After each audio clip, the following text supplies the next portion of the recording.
Too kind. We're back in the building. It's episode 413 of the Rise and Grind Pod. I'm Roderick. I am Cari. Here, man. Yeah, man. I didn't mean to confuse you. I'm sorry. So yeah, next week is It's 420. April 20th will be 414. Yeah. But yeah, we do have a 420 episode. Yeah. Obviously coming up. So my bad there. Yeah, I know I should be pretty spaced out for that episode. No, this nigga gave me 2 reasons to get high. The fuck, I stopped coming here high. I stopped coming to the stew high. Yeah. And this nigga gave me 2 reasons to come to work high. Oh my God. Oh, good, man. Yeah, shit on Sunday or Monday. Honestly, this job gives me free reign to be high whenever I want. Yeah, of course, man. No rules here. No. I'm just thinking about the fact that I'm going to get high on the 19th to come here and perform the 420 pod. Yeah. Then I'm going to get high on 422. And then we have the 420th podcast. I'm going to get high too. Yeah, man. Oh, For man. sure. That's going to be lovely, though. Yeah, and if anybody that I work with listens to this, I'm getting on a plane. I'm going to get really He's joking. really high in the sky, like altitude-wise. Yeah. Or like 30,000 feet type shit. Right, yeah. Not literally. You know what I mean? Like, No. Taking a trip. What? Like, what the fuck? Definitely taking a trip. Exactly. But we're back in the building. Yes, sir. We're here Thursday. How's your week been? Slow, but it's been cool. I'm working at home this week. I'm trying to see if there's anything exciting that I've done so far, other than just really working out. I'm really like back in the gym, like full blown back in the gym. So, training again and everything. So outside of that, man, nothing really worked. Like I said, just slow, been kind of easy.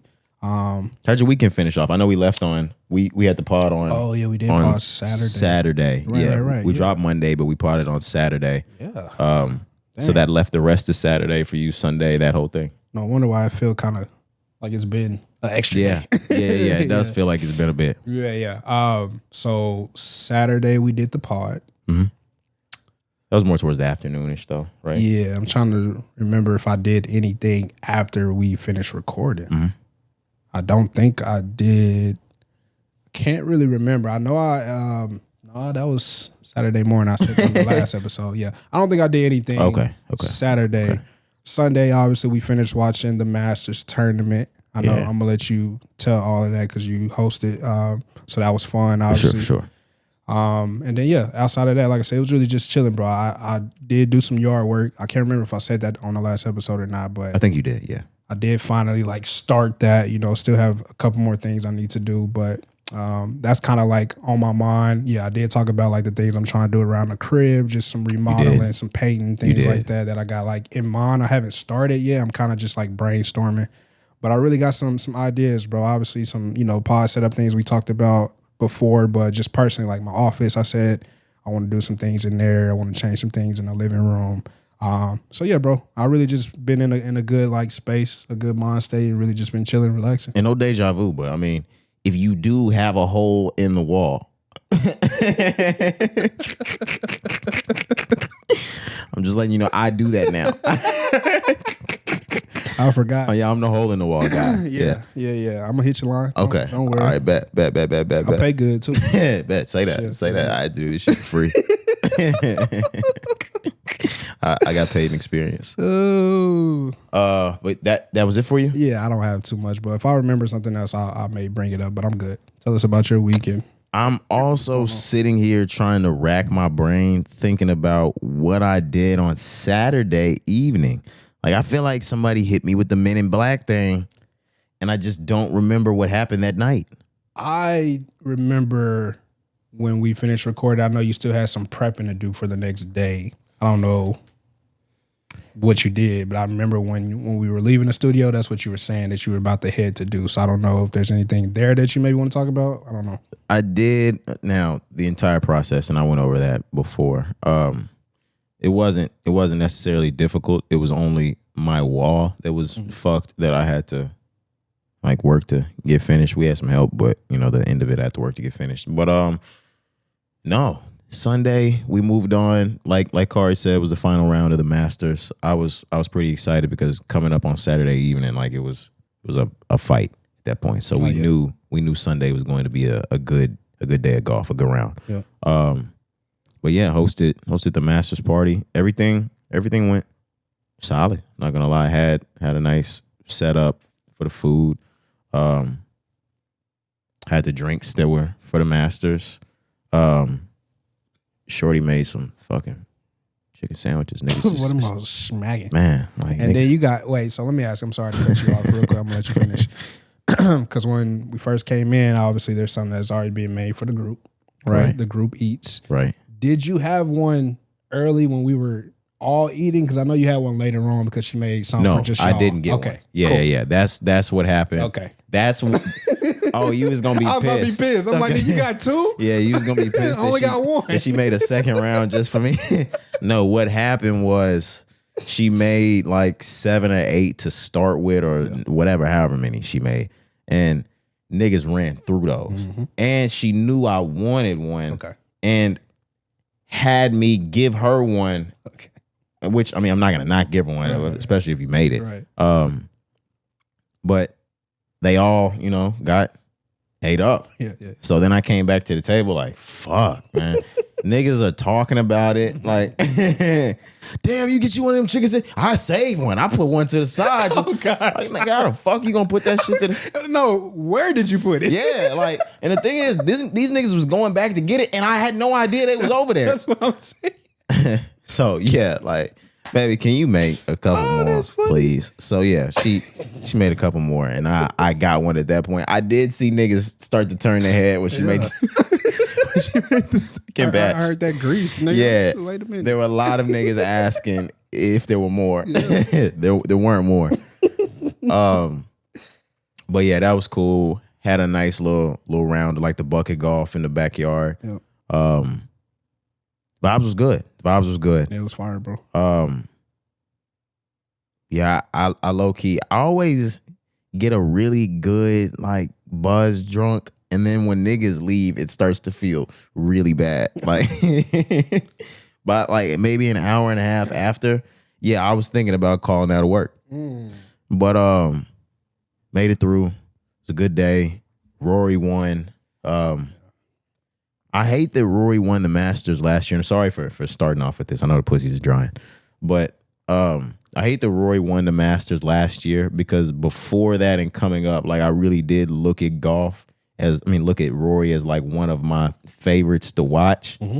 And because we got into it last year and he won the Masters Grand Slam, now it looks really head ass, like fanboyish, like you jumped in and just got on the Rory shit. Man, so what? Yeah, no, I don't like that though. I might have to pick a new nigga. Nah, you been on him even before. Yeah, I know that, but like Justin Rose, nice. Yeah, I do like Tommy Fleetwood. Yeah, if I say yeah, I might be a shot play type of nigga. Yeah, I feel you though.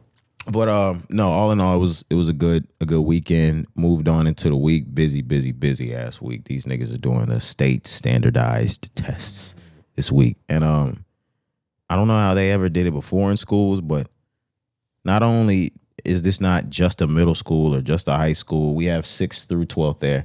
Nigga, we have 6th, 7th, 8th, 9th, 10th, yeah, all tested on the same day. Yeah. And they don't test on paper anymore. They test on computers. So when they have issues, who's servicing 5 grades? I'm the only IT nigga there. So, yeah, Tuesday, Wednesday, like between those 2 days, I probably worked on 300 computers. Damn. Real shit. Yeah, bro. Yeah. Nah, that's crazy. Whether it was an actual issue, like just some stuff is like test browser type stuff that like you can clear out really quick. The other shit is what pisses me off. And man, if you don't have kids, like just wait, because this is the type of shit that piss you off, even if you don't have them, because I don't have them. But the niggas will break their shit or break their computer or break something on the computer and it won't work. And they'll break it in August. And they'll be afraid to come tell you because, I'm going to tell their parents or they're going to get charged, this, that, the third. These niggas wait until the day of the test. I had like 40 of these niggas. They're like, oh, Mr. Taylor, I didn't tell you that I broke it. Get the fuck out. Get the fuck out. What do you think I'm doing today? And the thing is, the staff there, they're really nice and coddly. Like they're not really preparing them on the adult side for the real world. They're preparing them for college and all of that. But the real world side, they're not. Growing up, if we did some shit like that, we would have had to retest. They're like, you just don't get to take your test that day. They're going to try to make me pull like computers out of places I fucking can't. Like real shit. Like, do you think I'm gonna reach in this bitch and grab 30 computers, nigga? I'm telling you, niggas, I don't have it. Right. But stressful week. I've told niggas. I just be talking sometimes, but like I definitely told a teacher, like, if you see me in August, it's because I didn't get another job. I straight told her that to her fucking face. If you see me here in August, nobody fucking wanted me, okay? I feel you though. Oh man. I fought with him though. Yeah, bro. And it's been a good ride. If something does come, hopefully something does come, right? It's been a good ride for you. Oh yeah, I love all of them up there. I just, everybody, you want to take the steps to elevate in this life, to advance in this life. Of course. But yeah, I fuck with them, and they knew I was halfway joking and halfway serious, but like, of course, more serious than joking. Exactly. But yeah, stressful, hectic week, but real niggas make it through. Hey man, the real gonna always prevail. Absolutely. For sure. What do we have intros? I don't know if you do. No, we can talk what we've been listening to, our rotation right now. Let's do that. What's been in our earbuds? Yeah. What have you been listening to lately, Cari? Man, bro, so I've been kind of exploring, a few different genres, a few different things. So just looking at my library now, the last episode I came in with Song of the Week, that Momo Boyd. She dropped a tape, like a little EP. It's called Miss Michigan.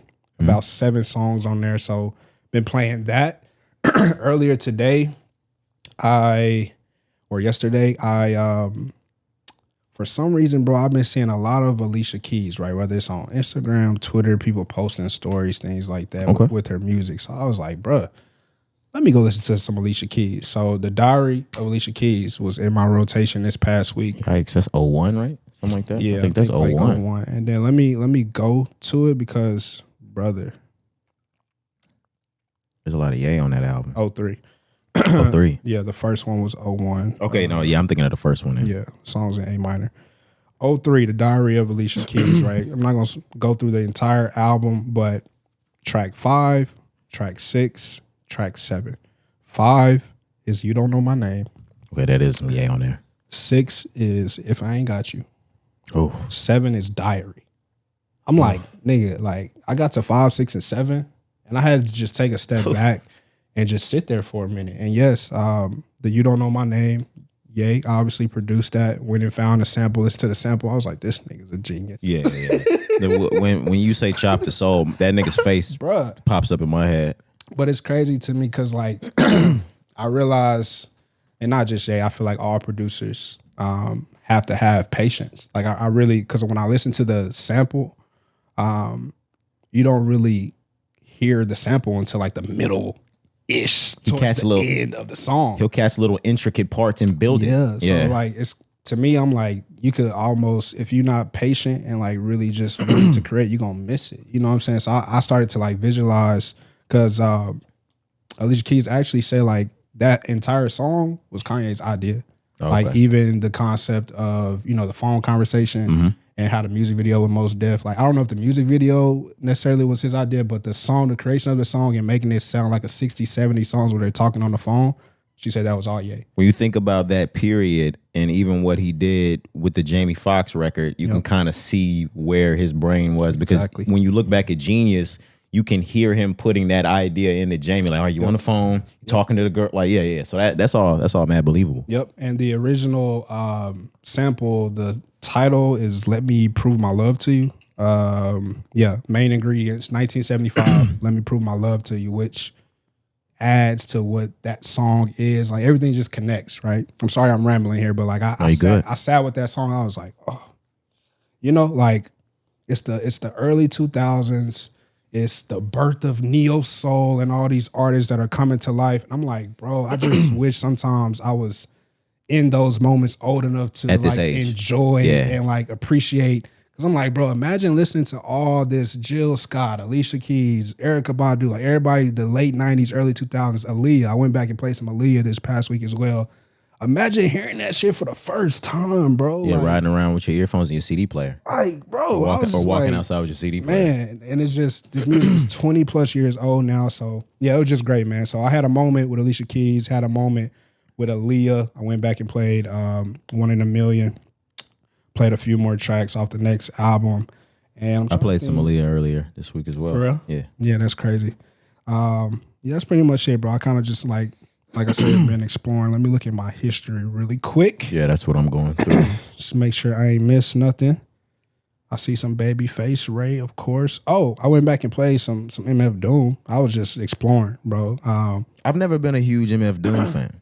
Me neither. That's R.I.P. though. R.I.P. yeah, for real. Sure. But that's why I kind of just went back and played a few songs because, yeah, I mean, I never got on the train, the hype train, I'll be honest. Yeah, Choosy Lover, Aaliyah. I got some Zap, Computer Love in here, bro. I just kind of been playing a whole bunch of different things. But, yeah, man, like I said, just exploring. I played Kendrick Lamar the past week. We had a conversation in the group chat about that, so I was playing that.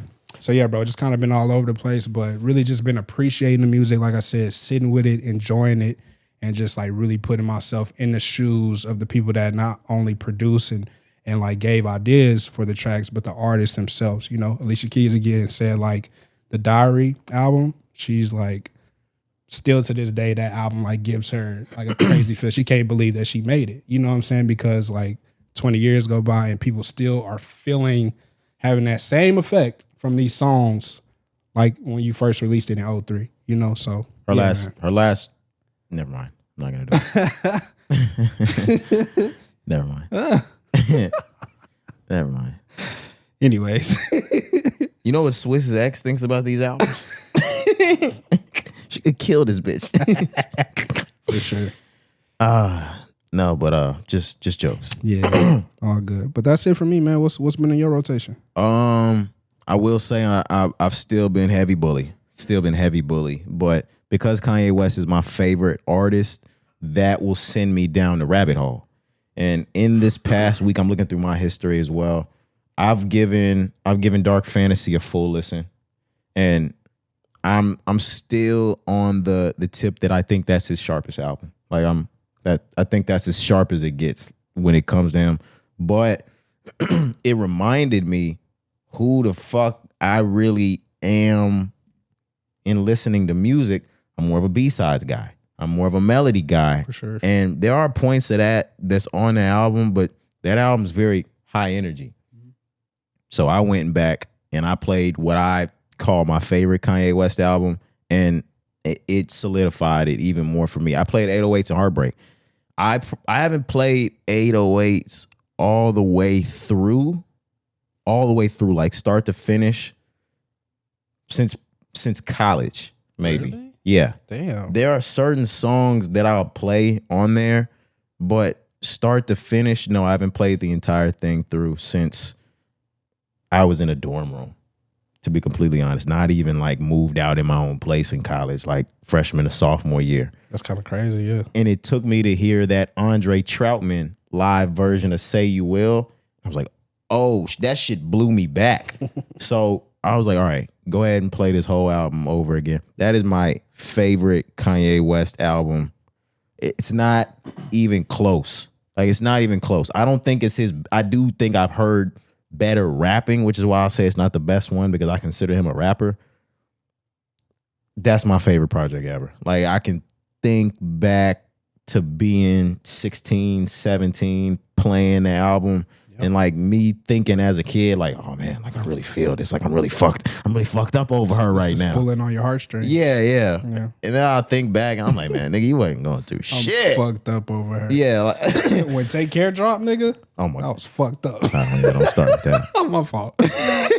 Yeah, don't start with that. You just, when you said it, I was like, if there's an album that pulled me, Drake. Yeah, there was a point in time, pod, that my niggas got on me because I posted. I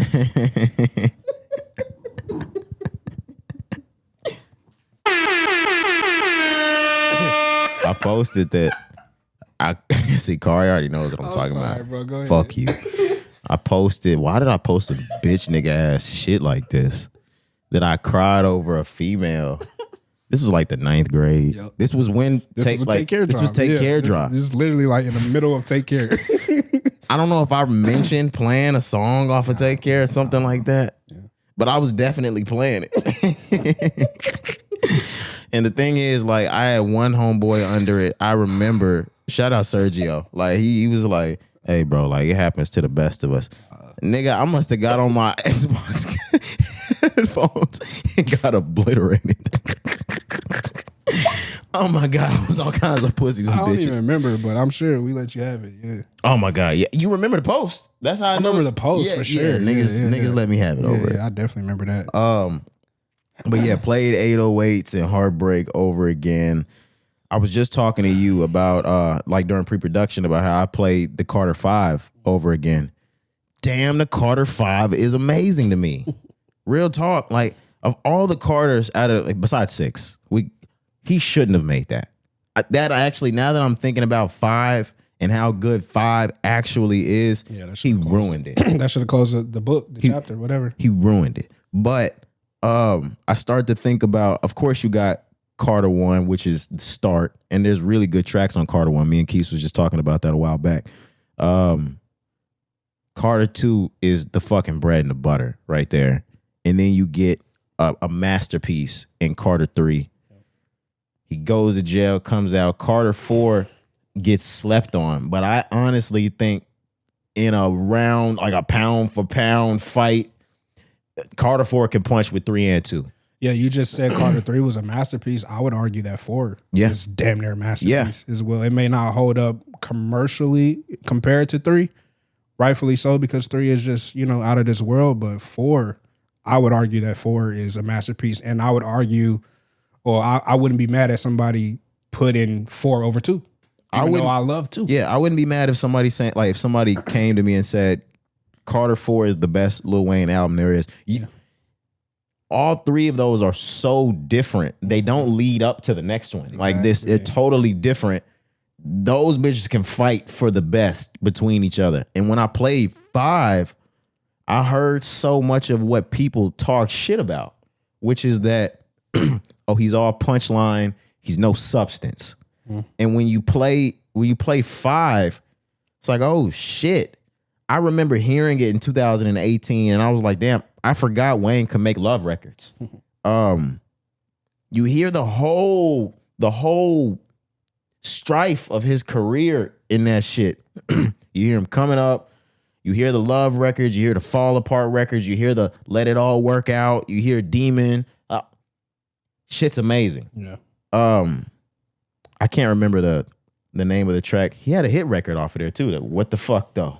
Where the love go? 5, 4, 3, 2. I let one go. Uproar. That shit was. It wasn't one of my favorites off of the album, but that went big on big. Yeah. The Don't Cry with Triple X too. Oh my gosh, was fire. That album is great. I played that over. Yeah, I'm looking at it. That shit crazy. Once or twice. The last record on here. Where is it at? There we go. Growing up, there was this movie called Across the Universe. And I don't know, some of the listeners might remember it. My sisters were super huge into it. I wasn't big into the fucking movie until now.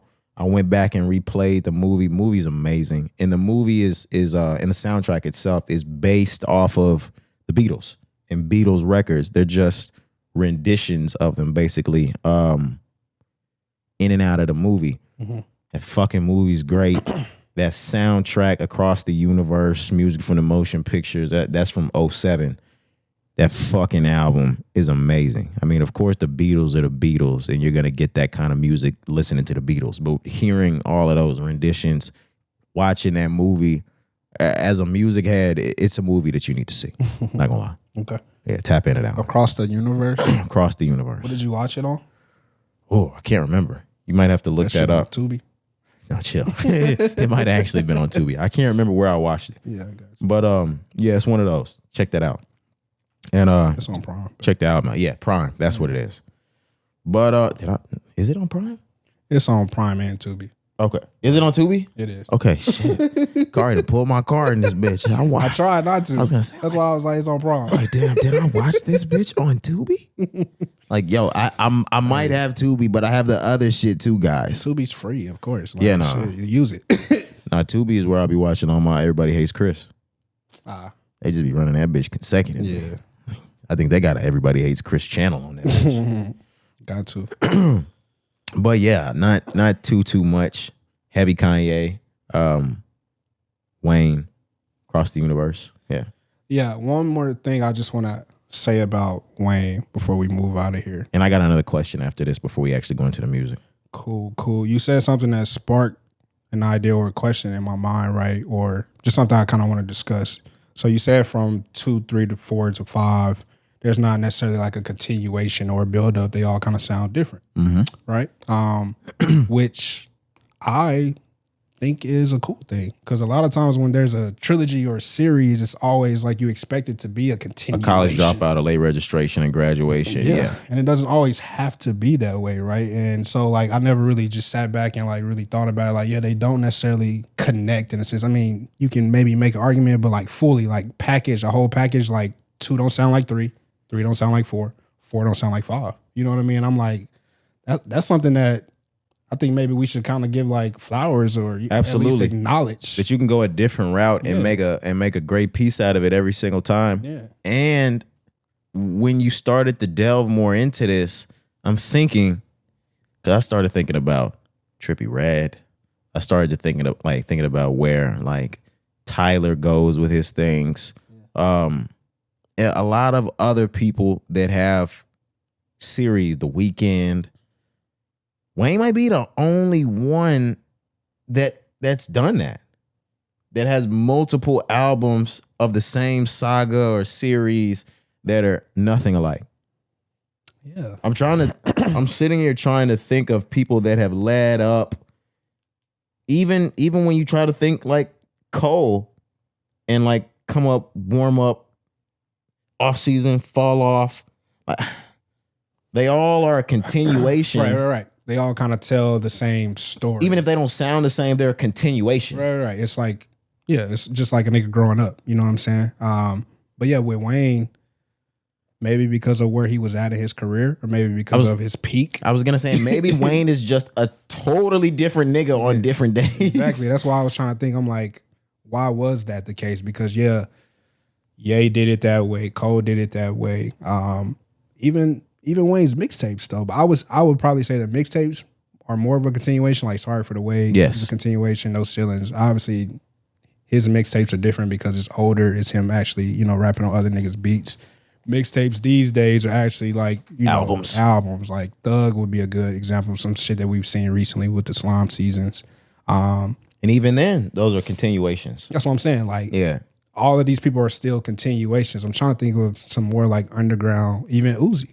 Like Love Is Rage. You know Uzi versus the World. Uzi versus all those were like still building off of that same anime character, and Uzi kind of like Beast Mode. All of these. Himself. Yeah, Beast Mode. Damn.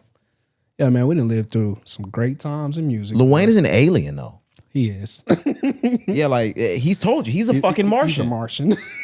We're not the same. Well, maybe this nigga wasn't lying the whole time. I think he's been telling the truth. Even if he didn't know he was telling the truth. Yeah, that's crazy. Because, he was out of his mind, but man. Yeah, and, what a guy. The question I was gonna ask before we moved on into the news or the actual pod. Yeah. We've already gotten Cole. So you would say your favorite rapper ever has released this year. Ye dropped. I'll say my favorite rapper ever has released this year. Yeah. Who are you most looking forward to, even if you know they're not slated for an album, but that talk is there, that rumor is in there, that bug is there so much so that it's imminent? Yeah. Who are you most anticipating an album from this year? Yeah, great question. I got 2 people in mind. One, obviously, we just talked about, it's known now at this point, but Isaiah Rashad. I'm definitely looking forward to the Isaiah Rashad tape. And Vince Staples. I'm looking forward to another Vince Staples project. He kind of put something out over the past week. Let me see if I can get to it really quick. I did see that he penned an email. Not penned an email. He wrote an email to his fans. I don't know who he sent it to. So it's his mailing list. If you subscribe to his mailing list. Okay. I was wondering, like, did he post this email or does he actually have an emailing list? He has an email list. He says this distribution list was formerly controlled by the last label that he was with. Okay. So now he's in charge of it, and he sent it out that way, which is cool because a lot of people are doing this now, and I think it's the new era that we're moving into with streaming and everything, but a lot of people are trying different ways to go to the direct-to-consumer route. You know what I mean? And I like it. I think it allows you to build a community that's safe, that's away from trolls and shit like that, because he kind of added some more. He said, I'm going to start a private Discord server designed to improve the fan experience, so stay tuned. I will be there for more hijinks and shenanigans. That's all I have to say for now, but I will be back sooner than you think. I like that whole idea, and the email that he wrote, I like it. It is new, but at the same time, it feels a bit nostalgic and in the written format. It feels like, for me, Michael Jordan telling you, like, I'm coming back to the league. Okay. Shit like that. I thought you was gonna say Frank. No. Tumblr. Same thing, except Frank used it actively with his fans. And if Vince plans on doing that, then it is the same thing. I'm just talking about the, hey, I'm back. In general. Yeah, right. the I'm back. Right. It seemed very Michael Jordan, 95, 96-ish. For sure. What are your thoughts, though, before I get to your question, who you are expecting or anticipating this year? Because even Cole did it with his like blog that he has where he gives updates and things like that. Again, I think more artists are starting to at least search or explore for ways, just like Vince said, to improve the fan experience, because things are getting a little shaky with sales and with trolls and bots and internet. So what are your thoughts on like more artists approaching things that way? I think it's an incredible idea. Not necessarily even from the sales standpoint, but it is great from the sales standpoint. I really meant more of the troll and bot side. Artists need a dedicated place to engage with their fans. We moved into a time where the social media mediums that we have are full of bots and trolls and a bunch of noise that artists that are sensitive about their shit, they really don't. Yeah, they don't need to see. Right, exactly. Yeah, it's not even like they don't want to see it and don't need to see it. There's nothing beneficial about that. Right. It's so much so that I would rather join all of these little communities of the people that I like and tune all the bullshit out of the other stuff. And you're going to get more update than you get anywhere else directly from the source. I think the social media space for music has become a nasty place.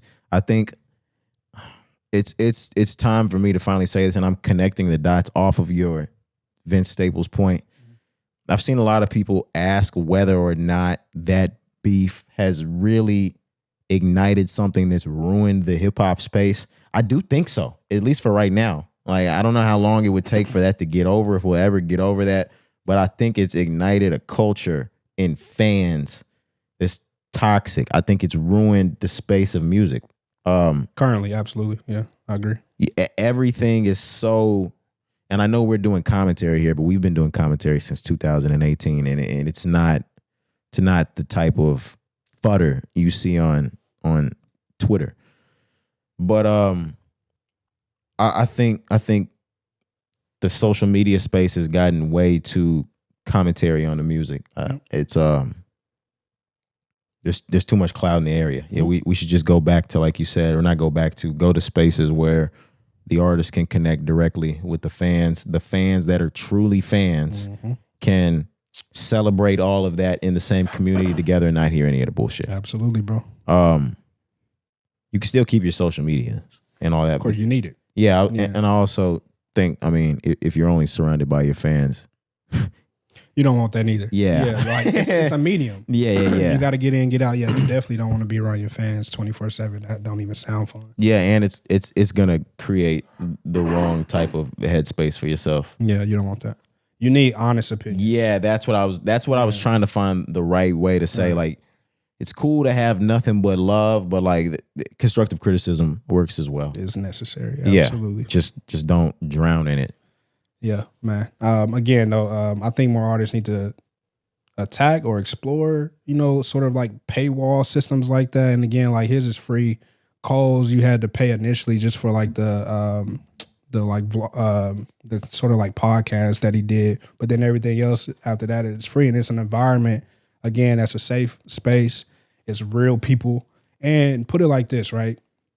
If you do have to pay for things like this, if you're a troll, that's what I was gonna say. You're paying to troll. That's what I was saying. I honestly am not mad at a paywall, exactly. Or I was about to say that. I'm not mad at a paywall going up because it'll ensure the fan makes it in. Exactly. Yeah.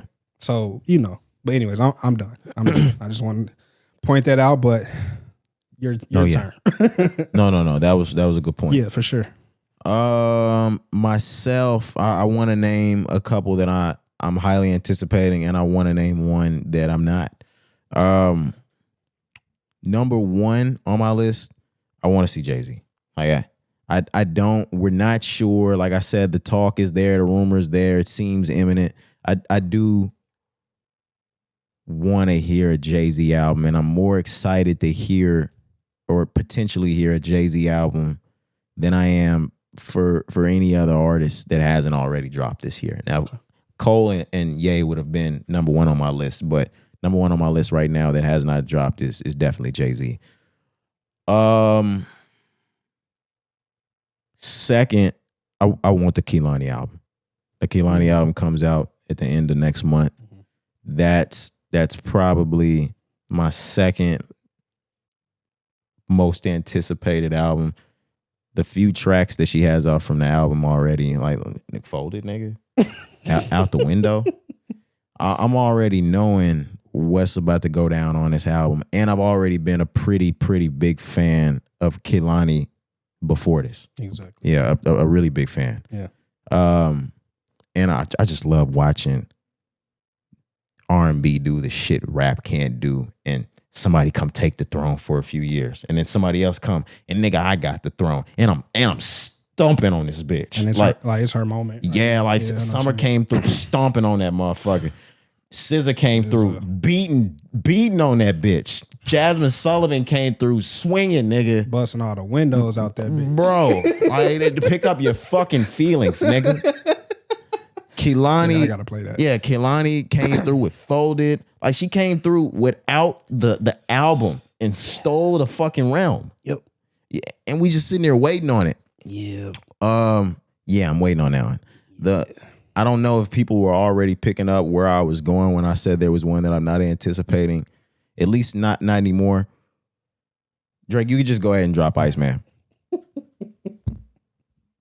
I've never wanted somebody to release something, not so much, but I've never highly anticipated an album to the point where I feel like you're cornballing it out at this point. You saw the iced out seats at the Toronto game. Mm-hmm. Nigga just dropped the album. It was fire though. It was ice. Okay, yeah. You see? It was cool. It was a nice concept. I will say it was a nice touch. Yeah, for sure. It was dope, bro. In 2025. Nigga, you've been like, this is getting views from the 6-ish. Like, I remember he started teasing views from the 6 in like the beginning of 2014 type shit. Had I been our age when that came out, I would have been sick of that shit too. I'm not gonna lie. Views was still a great album, which hopefully we get the Iceman, and I look at that shit one day like I look at Views. Yeah. But at 28, about to be 29 years old, dog, you've been rolling this album out for 2 years. And what I'll say is, I don't even think the rollout's that hard. That's the thing that pisses me off. The rollout ain't that hard. The songs that you've been dropping haven't been hidden. Like when he had How About Now and the fucking If You're Reading This It's Too Late, While We Waiting on It, you get 6 God as a single. Come on, dude. Legend. No, all of this, no, the live streams, I don't get it. It still hasn't come around. We 2 years in at this point, past 2 years from the beef. Mm-hmm. Push-ups, all of that shit. Yeah, we just hit like the exact day, like last week. Yeah, push-ups or some shit. Yeah. That's why I was bringing that up. Mm-hmm. And you haven't dropped your record about this shit. And the thing is, you're going to fill the record with your animosity about this shit that's old. That's over, or should be over. It's old, and it's over. Yeah. No, that's a good point, bro. Drop the record, nigga. For me, it's not there fully. And just like you said, I do think Iceman is going to be special. I hope it's special. I do think it will. Looking forward to it being special. But I'm almost at where I was during the CLB rollout. Not fully, but there it got to a point for me where by the time CLB came, I was at the point where I was just like, bro, just give me the album. I'm just ready to hear the album. You've drowned me in this certified lover boy shit. I'm like, at this point, I don't even care about the rollout. I don't care about what the message is supposed to be. I don't care if it's making sense, all this. I just want to hear the music. And that's kind of where I am now with Iceman. Like you said, the rollouts, the promo, the Instagram, it don't even connect anymore like how I did when he first started the rollout. Yep. The ice truck, the everything Iceman was cool at first. The live streams, it was dope. Now, I know the album is Iceman, but it's not even connecting. It's like Drake just doing shit now. It's not cohesive. Yeah, you're just doing anything that has anything to do with ice at this point. It's just really him trying to like still stay relevant, which is, you said it's been 2 years since the beef. And like, that's why I wanted to compare it to CLB, because obviously we had COVID, things like that, right? There were reasons why it got drawn out, but the reason why 2 years seems like it's a problem or so long to me is because he won't stop talking. If it was 2 years and Drake was ghost and we didn't hear about him, we'd just be sitting there waiting on our heels. And then you start rolling out shit. That's how you build anticipation. Yep. But for 2 years ongoing plus more at this point, every single day there's something. There's a tweet. There's somebody doing it. There's an IG story or something. Yeah. And there's no album. It's like, dog. What I'll say is, and I hate to make it seem like we're not excited for the new Drake album to come out. I fucking love Drake. Right. Drake is forever one of my favorite artists of all fucking time. I'm always excited for Drake to drop an album. The thing is, a rollout is supposed to bring excitement for the album. His rollout has ceased bringing excitement. That's what I really, that's a better way to say it. Yeah, that makes more sense. Your rollout is no longer providing excitement or anticipation towards your project. You're just posting shit. There we go. Drop it. That's the point where like it's all redundant right now. Yeah. So let's just get to the business. I'm not anticipating that album. When it comes out, I'm 98% sure it'll be amazing. Yeah, for sure. And this is the longest Drake has gone without putting out a solo project since what? Shit. We went 2011, Take Care, 2013, Nothing Was the Same. Then we got a project 2014, right? If you're reading this. If you're reading. We got 15. It was like January 15. Okay, so not a whole 2 years. Right. And then 2016 you get Views, 2017 you get More Life, 2018 you get Scorpion, 2020 you get Dark Lane Demo, 22 or 21 you get CLB, 22 you get the 21 tape, 23 you get For All the Dogs, 24 you get P&D. Was that last year? That was 25. Yeah, February 25. And the thing is, like, still within this time, the last 2 years, because I just saw like somebody posted shit, he still put out like 40, 50 songs within that time. But what you said, though, if we're not talking just album, I'm just talking about features and songs and all the throwaways. Solo albums and shit, yeah. Tracks. Oh, yeah. Okay, tracks. That's not hidden. Like you said, they're not they're not moving and shaking shit. Yeah, we're not holding on to them like we normally do or normally would with Drake songs. You know what I mean? So although 40 sounds like a lot, and it is a lot, nigga, that 40 he could have kept. You know what I'm saying? Like on some shit. It's just, that's how I feel, bro. And again, when the album drops, I'm hoping everything we saying right now we have to take back, right? Obviously. But at this point, bro, again, I'm kind of annoyed. I'm very annoyed with Drake. Does Drake drop when he drops? Does he snap the Billboard drought? Because for rap, yeah. Because I think we're at like somewhere between 9 months and a year without a number one or a top 10 on the Billboard Hot 100. So when he drops, he snaps the. Which is crazy because like I'm gonna have to, it's been a long time since rap has been on the top 10 of the Billboard. Top 10 or just number one? Top 10. I don't think there's been a rap song inside of the top 10 for 9 months. They said. Okay, 9 months sounds more believable. Niggas be saying like years and shit. I'm like, yeah, no. It's somewhere between 9 months and a year. Okay, that's more believable because what Carnival? Yeah. Carnival is 24. Yeah. Bro, what? Yeah. So there's no song last year that went number one rap. I'm gonna have to look that up. And it didn't even go top 10. But who would have? Right, yeah, it makes sense. To your question though, yes. Obviously, I think Drake has at least one in the tuck. Probably more. But I think, yes, one gets a top 10, probably 5 get a top 10. He probably has 3 within the top 5. We've seen him do that before. I think he held like 5 spots at one time. Oh, and I got one more question. Go ahead. We are post beef. I mean, and I don't know how long it's gonna last because we thought that this shit would be over by now. when all of it started back in 24, we thought that by next year or the year after we wouldn't be thinking about this. The smoke would clear, yeah.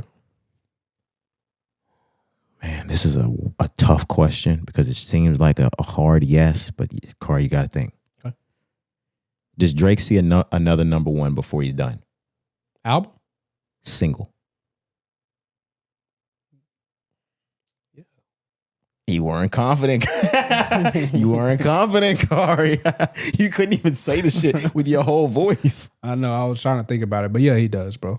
I think that's, I don't know if it's with this next album, but yeah, before it's all said and done, easily, bro. Because he still needs another one to snap Mike. Yeah, and it's probably going to be a pop record. You know what I'm saying? It probably won't be a true like rap record, maybe. But I expect more of like a Nokia, One Dance type of track from Drake to go number one. If we're talking about 2026 and on, I don't think he has like a big ass rap song, not like us type of rap song in him still. I really don't. Nokia was huge, Cari. Mm-hmm. That's a record that I thought would have taken Drake to number one. But we are now living in that post beef era. That was the first attempt since I think he still gets it, bro. Yeah. It's Drake. Like it is Drake, Cari. Yeah, I feel like that's easy for him to do. And he could do it truthfully anytime he wanted. Like if that was his main goal, like I just want to go beat this Mike record. I'm finna just go beat this Mike record. Once I beat it, then I'll focus on something else. Like if he wanted to do that, yeah. But I don't necessarily think that number one comes from this next album. I don't know if I can sit here in April of 2026 and be like, oh yeah, the next album. Iceman, no. There's gonna be a one on there. I don't necessarily believe that. I'm not asking for Iceman to have the number one on it, but I know you're saying just you truly think that Drake can go in and put down a number one whenever he feels like it. Yeah. Okay. I do. Okay. Any genre. Because again, I don't think that next number one comes from a strictly Drake rap record. You know what I mean? Like, I think it comes from R&B type of slower, a pop hit. Because even the last time when he did like the 3, I think he held like the top 5 spots. I think that was from the album, if I'm not mistaken. But I don't even think those were like the rap hits. See, that's the thing that gets skeptical for me because I'm starting to think about where Drake is in his career. Outside of first person shooter. Go ahead. I honestly feel like you don't see no R&B on this record. You don't see R&B on Iceman. You're not getting that. At all? You can go and kiss that goodbye. That nigga's finna rap his ass off. It's finna be some nothing was the same shit going on. You might get those type of feels and beats on some Jhené Aiko from time slower record type shit, but he gonna jump on that bitch like that. He ain't doing no singing, nigga. I mean, I hope. Drake ain't doing, unless it's that. See, even on the fucking intro, that Iceman, he ain't doing that. It's another nigga. Drake ain't doing no fucking singing, bro. I mean, I would prefer to hear that. Okay. Okay. Now, right? Of course, just like you said earlier when we talk about Ye, my favorite music is melodic R&B music. Trust me. So yeah, same thing with Drake. Yeah, of course. Yeah, no, Drake got to come bar but niggas like, out. it's time to rap, nigga. Yeah. You know, you got to go get in the booth, nigga. I expect us to get that. Okay. I still expect to have like those songs, like you said, like the Jhené Aiko song. I'm blanking. What's the name of it? From Time. Yeah. From Time. Songs like that. I'm trying to think, maybe slower, like 305 to My City, you know, type of vibe. But you also, me in my head, what I'm thinking, you're gonna get very For All the Dogs Deluxe when he just decided to just rap niggas the fuck out. Yeah. That's what Iceman's gonna sound like in my eyes. I would like that. Like Red Button Drake. Yeah, that nigga gonna mean it. Let me tell you about my brother though. Like that type shit. And that track's so fucking hard. Yeah, he about to snap. Okay. Damn.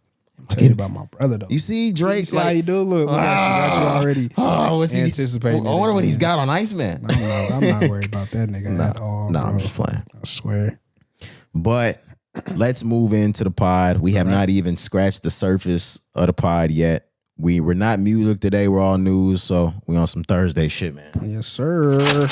Let's do it. Let's start, Corey. Music news. All right. I think the biggest music news of the week, huh? Usher and Chris Brown. Yes, I agree. Usher and Chris Brown have decided to pack it up and go on a national tour together. Shit is crazy. They've always had a much noted respect for each other, but I have seen in the past couple years that Chris Brown and Usher had a little back and forth and tiff. I know when that versus conversation started to amp up.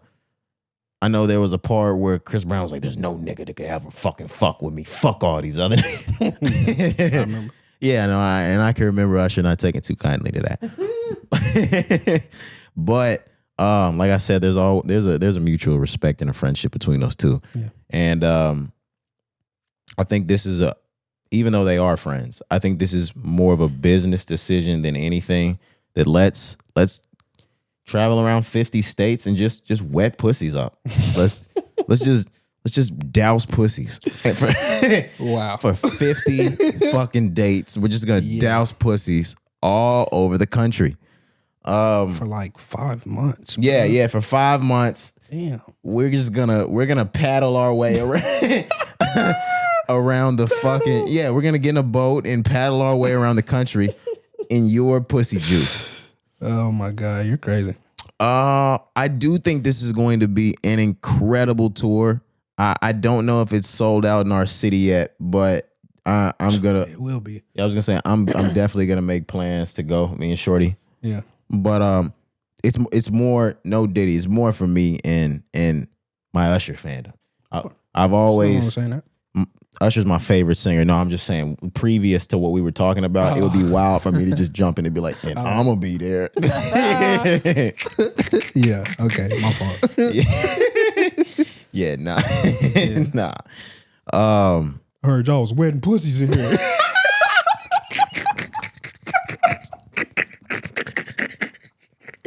No fucking way. No fucking way. I brought my paddles, nigga. No fucking way. My fault. Oh man. But I Usher is my favorite singer. Yeah. 8701, my favorite album. I mean, on the Confessions. I was at the Confessions tour. Usher's got a catalog full of shit since then that I've never seen. And I always told myself I was gonna get to one of those Vegas residencies, and then they ended. Yeah, I need to get here. I need to get to this one. Yeah. Never seen Chris Brown. I don't think I've ever seen Chris Brown. But you will remember. Yeah, I was gonna say I think I would remember if I saw Chris. For sure. But I started thinking about the Usher concert again. And Usher went through his whole like career. Mm-hmm. So I'm sitting there thinking, like, was that Chris or was that Usher? But yeah. Never seen Chris. Chris is stacked, packed, full of fucking hits. Mm-hmm.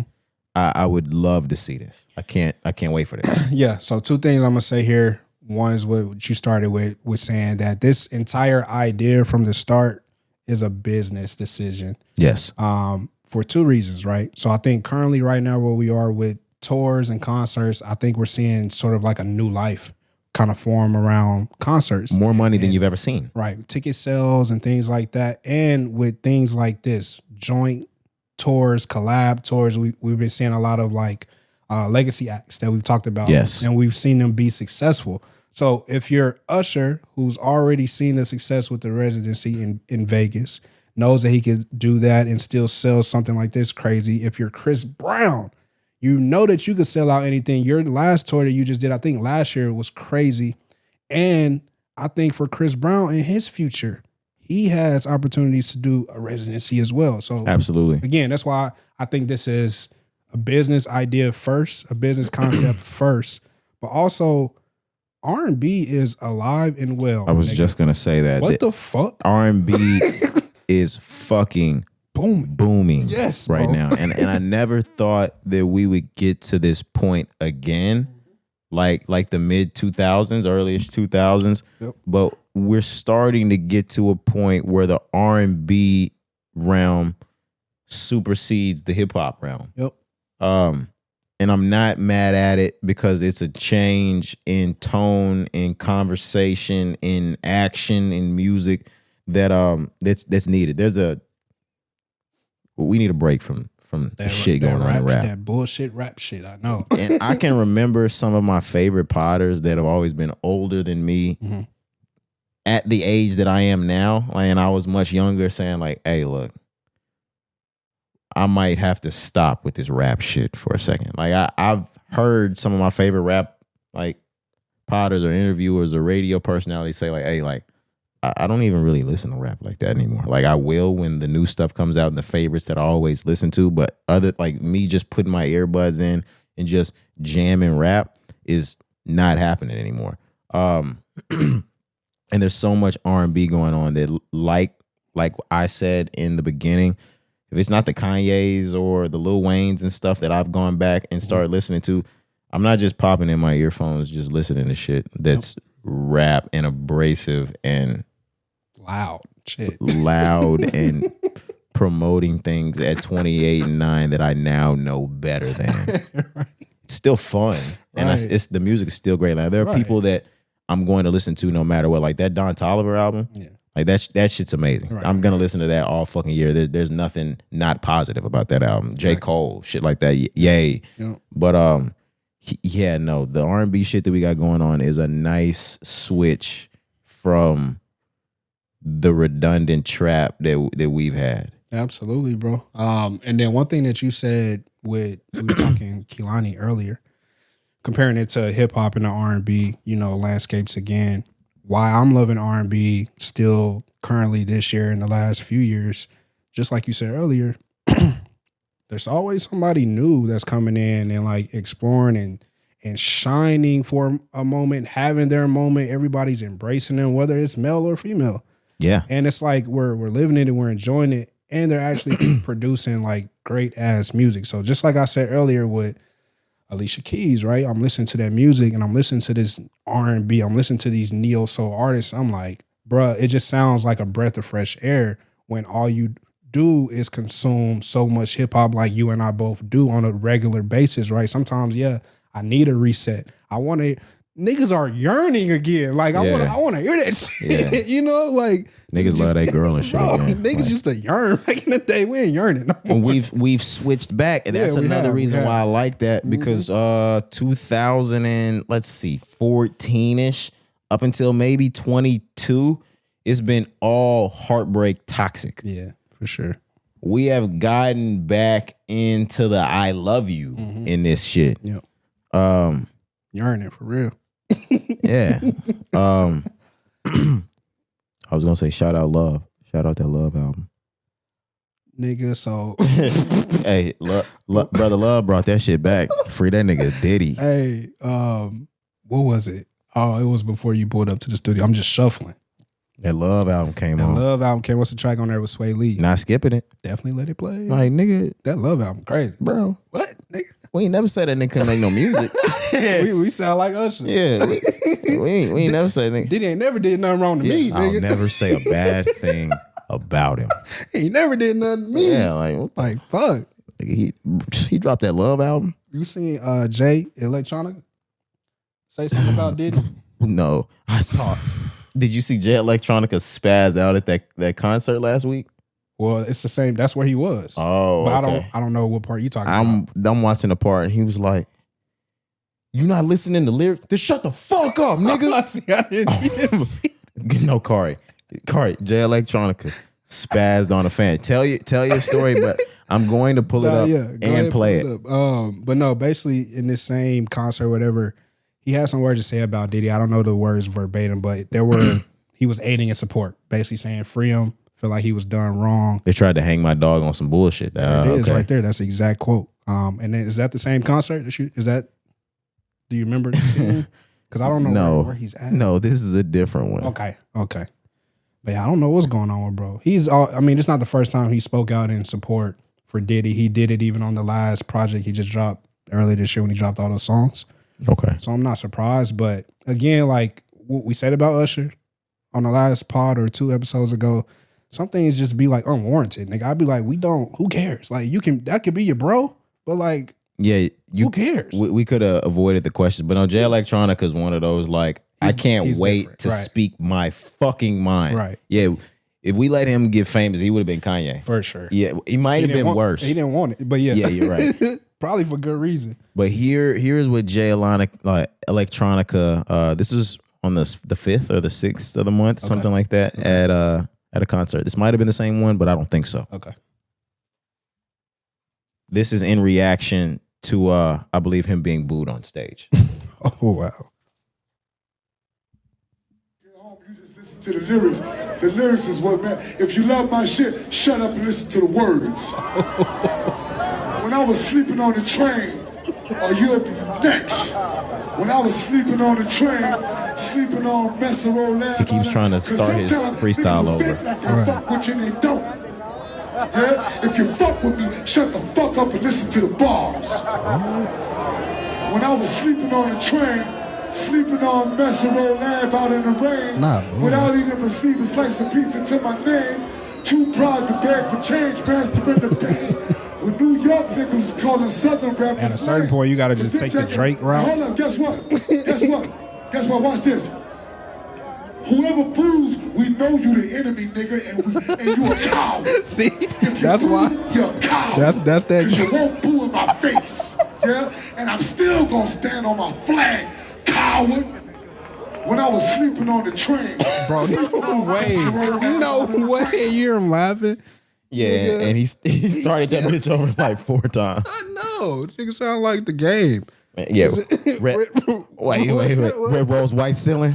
Yeah, nigga. Yeah, nigga. That's what it sounded like. Wow, Jay, that's crazy. Jay Electronica, nigga. I'm not gonna comment too much because I want to go back and like watch that again. But that's crazy. I wonder if he was like drinking. Or you the enemy, nigga. Yeah, like he was spazzing. Nah, all Black Hebrew Israelites are like that. Yeah. No, I'm just playing. He's Muslim. Yeah. But wow. Yeah. Shout out Jay. Yeah, for sure. Shout out to bro. Anyways, though, we were on Raymond and Brown. Jay-Z loves these type of niggas. Like Kanye, Jay Electronica. Like, how do you keep meeting niggas like this? They love him though. Okay. They love Jay. Okay. Right? Yeah, but them are the only niggas that he raps with, which is kind of crazy. I get it though. Must be great minds. Crazy niggas. For sure.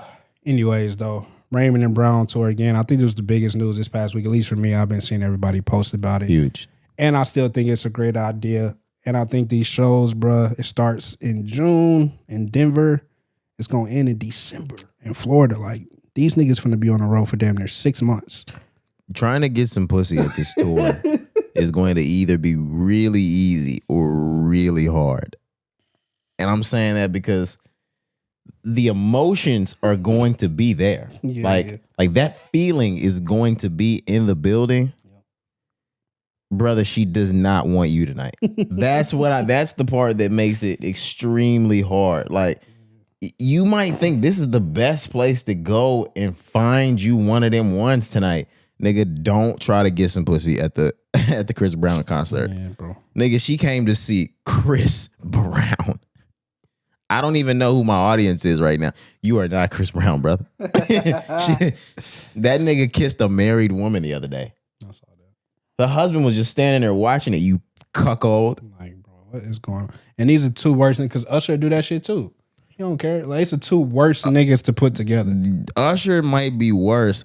Usher gonna drop 2 cherries in your bitch mouth. Like, nigga, if you don't get them balls out my bitch mouth, you bitch. And then tell her to tie a knot with a tongue. I might have to shoot Usher. Yeah. No. He the type of nigga you wait on the whole club to shut down to see that nigga after. Facts. Oh my God. I love Usher. I wouldn't dare introduce him to anyone I love. I wouldn't introduce this nigga to my mom, my sisters, fucking nobody. He can only meet my homeboys and my dad. Yeah, that's crazy. It's fucking crazy. I mean, actually, you be with Diddy. You can't meet my dad either. Nigga. I was gonna say it.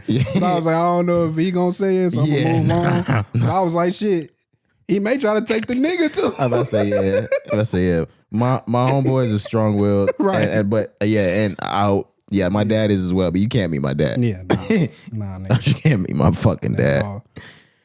Oh man, yeah. You gonna try to make the tour though? Yeah, I'm just thinking about my dad. My dad has a story back in the 90s about meeting Diddy, and now it's all kind of fucked up. Damn. Yeah. That's crazy. Where you meet that nigga at?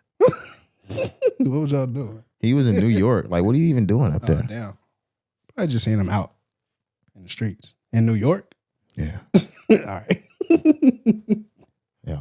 Yep. Fuck Diddy just doing out. He's just catching a regular fucking cab, nigga. All right. My fault. Whatever. Moving on. Let's stay early 2000s, Cari. Let's stay stars of the early 2000s. Britney Spears, one of the biggest of that. Yeah. She was released, like we said, from her conservatorship, and we reported that either last year or late 24, something like that.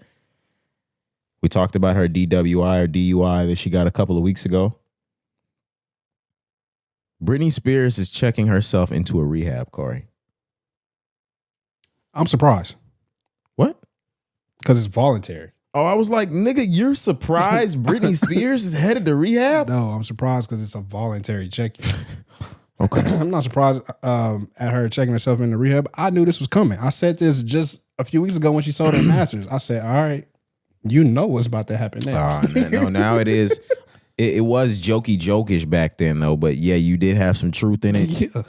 And it's all starting to come together. Yes, Britney Spears, for I believe alcohol and drug-related reasons, has checked herself into a rehab facility. Mm-hmm. It's not listed how long she's planning on staying there, when she's planning on exiting. But there's like this outpour of love on the media spaces for Britney, because everybody knew how rough it was during that conservatorship.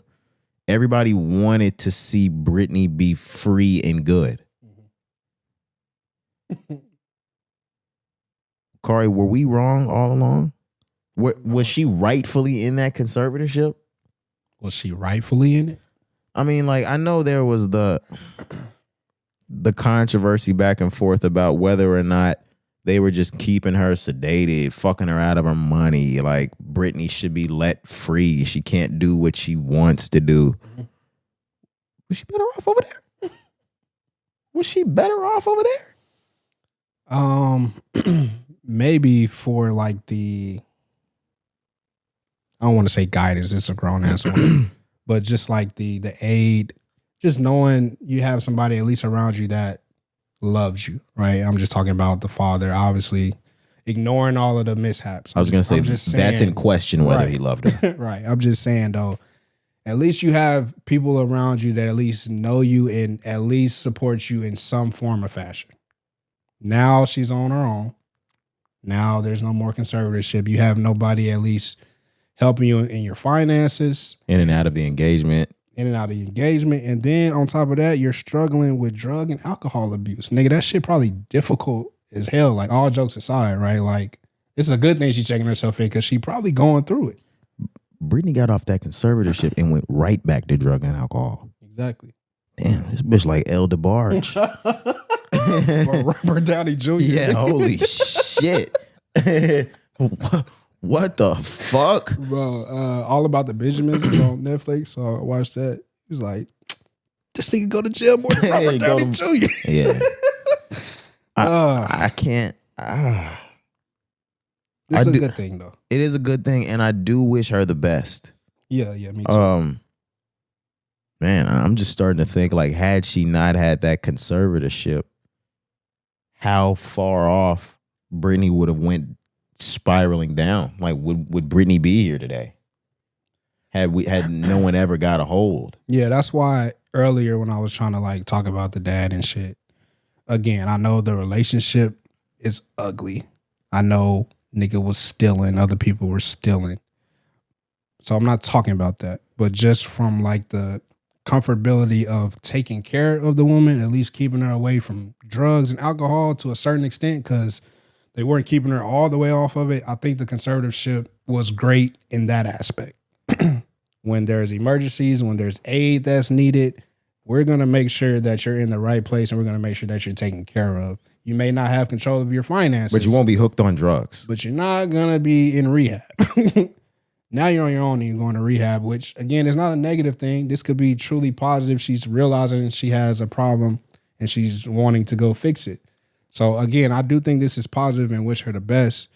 And we just have to see what happens from here, bro. But she's been through it her entire life. We said this before, so I'm not going to go deep. But, like, bro, she's had a crazy life. She's had a hell of a life. Yeah, bro. Yeah, and not all of it fair to her. Yeah. But, you know, those are the cards that was played out. Yep. We got some hits out of it. See, like, got a bunch of them, bro. I'm not Britney, and this is the part of me that knows I'm going to go to sleep tonight and not give that much a fuck. Yeah. Cari, healthy Britney in her life and no hits, or Britney now in the hits? Britney now in the hits. That's what I'm saying. Like I don't give a fuck about Britney, nigga. Yeah, niggas want me to, like, I do wish her the best. Yeah, facts. But, like, nigga, I'm gonna play them records over and fucking over, nigga. I don't give a fuck, nigga. True that. Like, niggas really, all right. I'm not gonna. I feel what you're saying, because, yeah, I mean, when we hit end on this podcast tonight, I don't give a fuck. I'm not even gonna think about Britney Niggas Spears. really don't even give a fuck about the conservatorship, nigga. She could have been tied up with an apple in her mouth. Niggas didn't even know what a conservative was. Yeah, like what the fuck? When that shit first hit, they thought she was Republican. Facts. The fuck? It was like, oh, we knew that already. Yeah, like, nigga, like I said, literally, she could be fucking hogtied with an apple in her mouth until I croak. All right. It's getting vulgar. I don't know how to hogtie people. Hell no. Hogtie. I don't know how to hogtie. Send this motherfucker to prison. Hold on. Nah, bro. Hold on. Because if you go rewatch the SNL skit, nah, bro. The SNL skit is 10 times funnier. Nigga. Oh my God. But the interview itself, this camera, is it this one? Gail was in that bitch like, Robert. Stop. You're tripping, Robert. She was trying her best, Robert. Because she got a camera over here just like we got one right Exactly. here. I'm looking at you make an ass out of yourself. I'm watching this on TV with the rest of these niggas. Exactly. They say I hog-tied people. Or they said I hog-tied her. I don't know how to hog-tie people. That was the only part I was like, all right, maybe this nigga didn't hog-tie the bitch. Right? I was like, all right, maybe he finally told the truth. Yeah, I was like, everything else he's lying. I don't think he hog-tied her. Yeah, that one hurt him. Like, I'm a bad person, but I ain't that bad. Yeah, nigga, he read that hog-tie shit in the newspaper one day, and that set him the fuck off. Yeah, bro. He knew he was going to have to defend that shit one day. Wow. All in all, Shit crazy. I'm letting you guys know I don't give a fuck what goes on. Like, I do wish her the best. Yeah, just from a human aspect, right? Yeah. And I don't want anybody to have to go through what she's going through. But I'm not going to wake up at 6 a.m. like, oh shit, Britney. All right. Yeah. It's not happening, man. Yep. Just go ahead and shove the apple in her mouth. And hog tie. Hog tie. Yeah, fucking hog tie, okay? Oh my God. Oh boy, great. Are you ready to move on? Yeah, for sure. All right, Cari, are you ready for part 3 of Floyd Mayweather? Floyd Mayweather is losing it all. Okay. This is part 3 of Floyd Mayweather is losing it all. All right. We got the report to our phone this week, Cari, that not some crazy rumor, not some angry jeweler that wants some money out of Floyd Mayweather, not me reporting that, I think he's broke. Cari, this past week, the IRS has hit Floyd Mayweather with a federal tax lien citing that he has $7.3 million worth of unpaid taxes between 2018 and 2023. Wow. It says at this point, if you guys don't know what a lien is, the government now has a legal claim on his assets, cars, accounts, homes. Everything. If he does not pay these things, yeah, we were joking when it was Bruno Mars, and that nigga got on stage with Anderson .Paak and let everybody know. Been paid. Been paid that shit years ago. Nigga, I went back and threw some money down last night, nigga. Paid off. If Floyd Mayweather doesn't pay this, the IRS legally has the right to force sale or seize his property until they have claimed the $7.3 million. Yep. So now all the fights are really starting to make sense, huh? As if we needed that to be an example, right? I know you did it, but it makes sense now. Yeah, and it just, I have a trail that kind of lets people know, like, this is not new. He was hit with a $6.6 million court judgment over his 2017 taxes, Cari, which means he didn't pay 2017 and before on some shit. Yeah, I think it was like from 15 to 17. And now we are being told he hasn't paid 15, 16, 17, 18, 19, 20, 21, 22, or 23. Because he already got hit with his 2017 shit. This this lien is all based off of 2018 through 23. So all of these years he's missing his taxes. Did this nigga not know what happened to Lauryn Hill and Wesley Snipes? I was going to say, or Wesley. Fuck. Mike from fucking Jersey Shore. Niggas do real time in federal prison over shit like this. And he's not a stranger to doing prison time now. I mean, he did. He did a bit. Was that Miss Jackson he did that for? Yeah. Yeah, shout out Miss Jackson. She's a fine ass. Oh my God. Nelly and Floyd are some lucky ass niggas. I mean, but shit, Nelly left her and went and got Ashanti. And got her pregnant. No, you're right. Twice, I think. Oh no, right? Maybe. I don't know. I don't remember. No, but she definitely had a baby. But nigga. It's niggas like that I hate. Yeah, but we knew we hated Nelly for that reason. Yeah, Nelly stayed with one of them. Yeah, facts. Miss Jackson. Oh boy. When Floyd had her, yeah. She was banging. Yeah, I can remember that. Yeah, fucking ringside. Yeah, I know. Yeah, ringside, nice with it. Yes, sir. She was ringside. He got out too. Shit. Mm-hmm.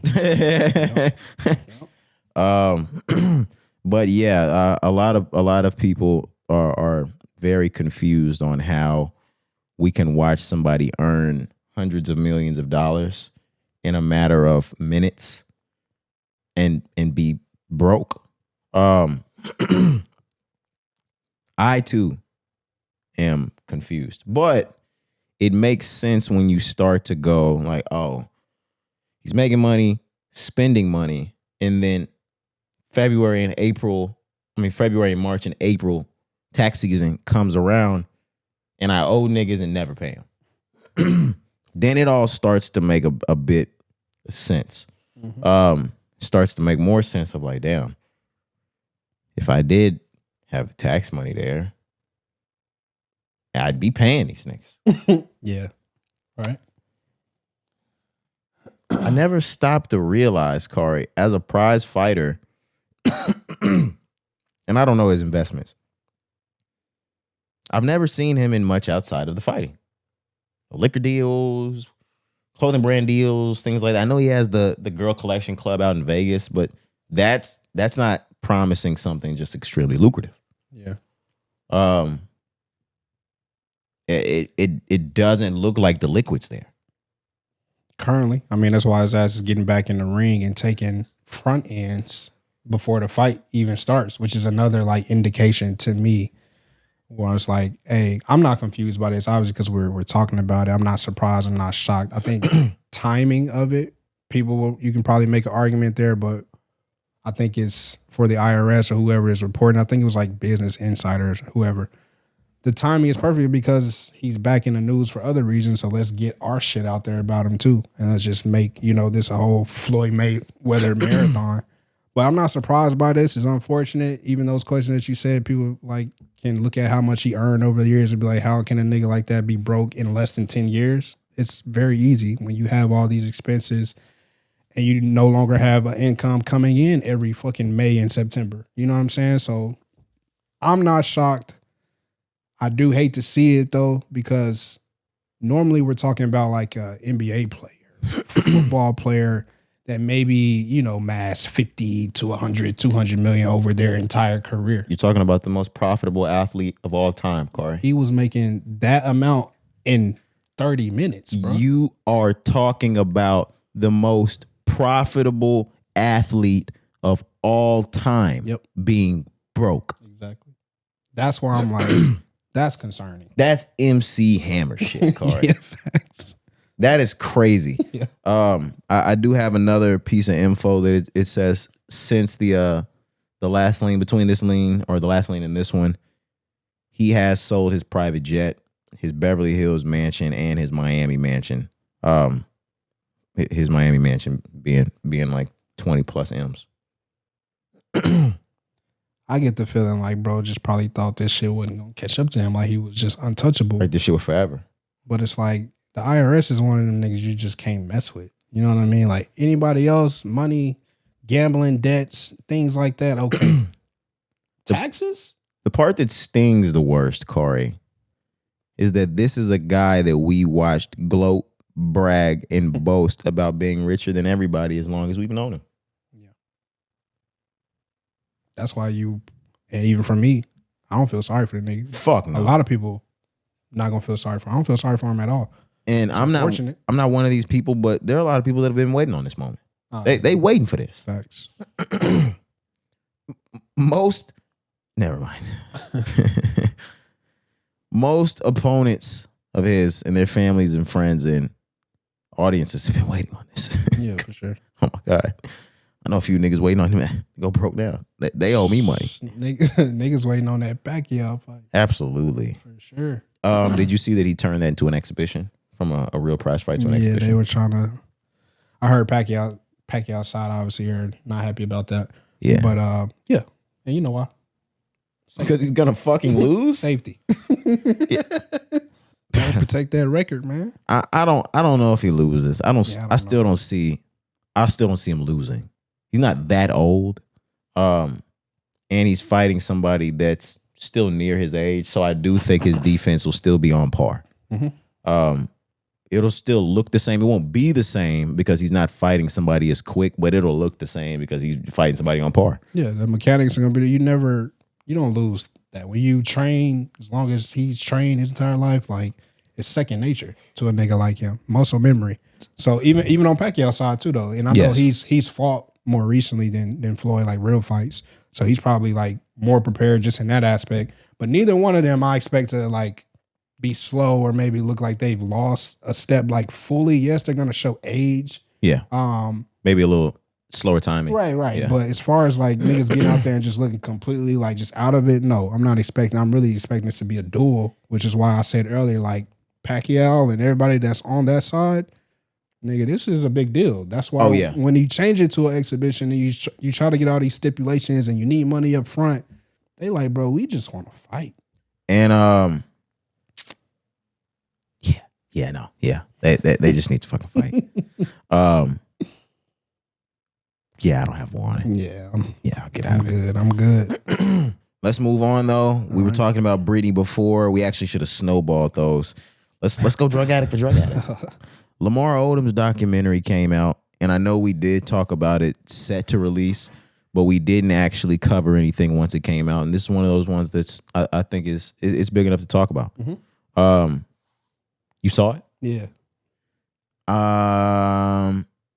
I think this was a really good doc. I'm not gonna lie. I'm not a huge fan of Netflix docs. Okay. I gotta find a really good one. I don't think Netflix does an extensive job. Like, yeah, I'm not a huge fan of Netflix docs, but I was a fan of this because I'm a sports fan. Mm-hmm. This really takes you through Lamar Odom's career top to bottom, his life top to bottom.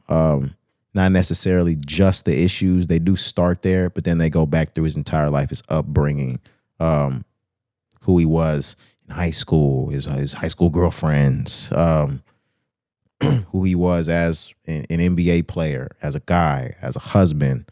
And I got a deeper look at all of it. I got a deeper look at what actually happened to him when he OD'd, how he OD'd, what he was actually taking, things like that. Mm-hmm.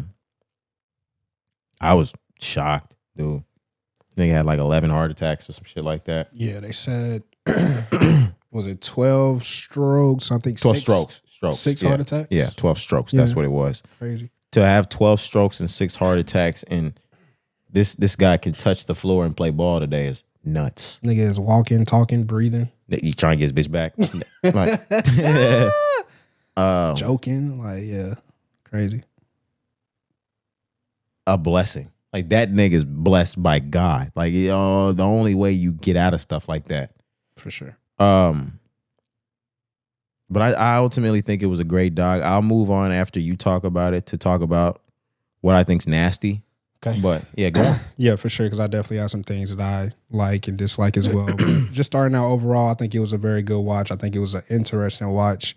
Definitely learned way more about Lamar Odom than I, thought. I really didn't know there was so much unknown and untold, no pun intended, because that's the name of the doc. But truly, like, I think from a informational standpoint, like you said, from just his upbringing, his life, and why the road and the path that he eventually took or was led towards, you can see how he may have ended up there, because that was always my question, even in years past.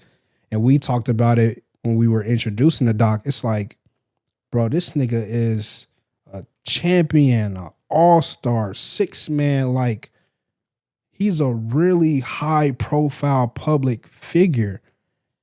How is this nigga on crack? Crack. You know what I'm saying? So not the coke, not the crack, sniff, bro. Free base. Crack, free base crack, nigga. So like, it answered a lot of questions for me, which I thought was good. Like I said, just from a informational standpoint, and it also reminded me again how big Lamar Odom truly was in his prime. Absolutely, heyday. One of the biggest. I forgot.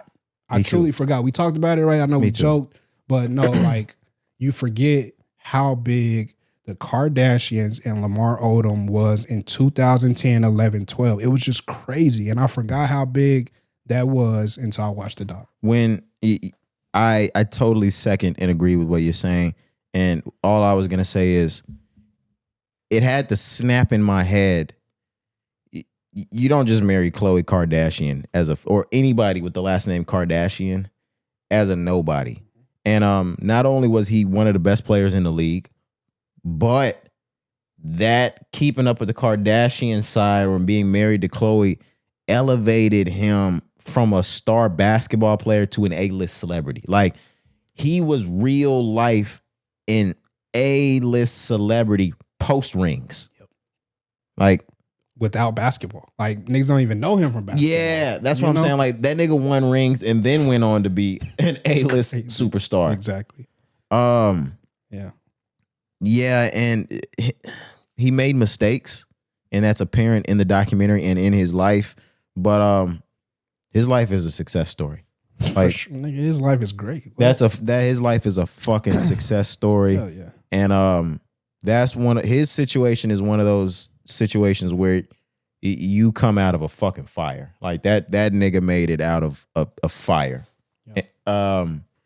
What I do think is nasty is this get your girl back narrative that he's running on social media. Yeah, I don't he is taking this is not the type of documentary you do this shit with. You know? Like when Being Eddie came out, Eddie's documentary is the type of documentary that comes out and you start to roll out a second part of your career type shit. I got more movies on the way. I got more of this. This was telling a drug addict story. This nigga's trying to roll his second wind off of this. Brother, you're going to need something in between it. Yeah. He tried to go straight from documentary to back with Chloe. It don't even work like that, nigga. And she not having it. She's gone, brother. I saw her with French Montana, nigga. You're never getting that bitch back. Are you serious? Facts. Tristan too. Like she moved on. Holy shit. I forgot she had other kids. She not good at picking them. Seems like. I forgot about Tristan Thompson. Yeah, bro. He out the league? He was actually still in Cleveland for a minute, but he may be out now. I really don't know. He had like a K-Love type of role. I was gonna say Tristan Thompson got a ring with Braun and disappeared. Yeah. Damn. So did Dellavedova. Where that nigga at?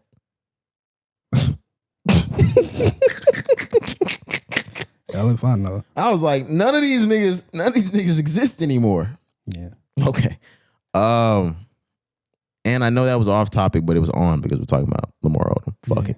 Fuck y'all. Nah, I mean, I don't have too much more for the documentary, but I do think it's nasty trying to roll out the second wind of your career off of this. Yeah. And I usually don't. I'm not standing on either side because, like I said about the Britney stuff, I could care less. Mm-hmm. But I usually am irritated or annoyed when I see like the baby mom or somebody come out and like try to check somebody over.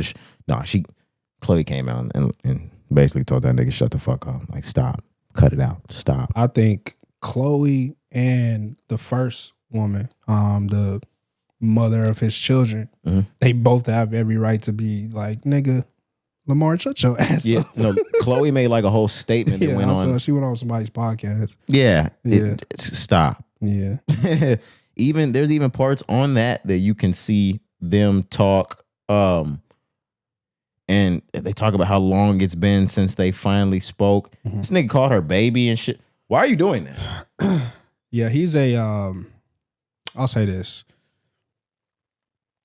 When I finished the doc, I had a few thoughts, but I had one thought that stuck with me, and it kind of, I won't necessarily say rubbed me the wrong way, but I was just like, I still think at this point Lamar Odom hasn't taken full responsibility for this situation. No, he's a narcissist. He thinks still to this day like this whole shit is not his fault. He even said it like, so when he got out of rehab, I'm gonna just tell one part, not gonna spoil it for you.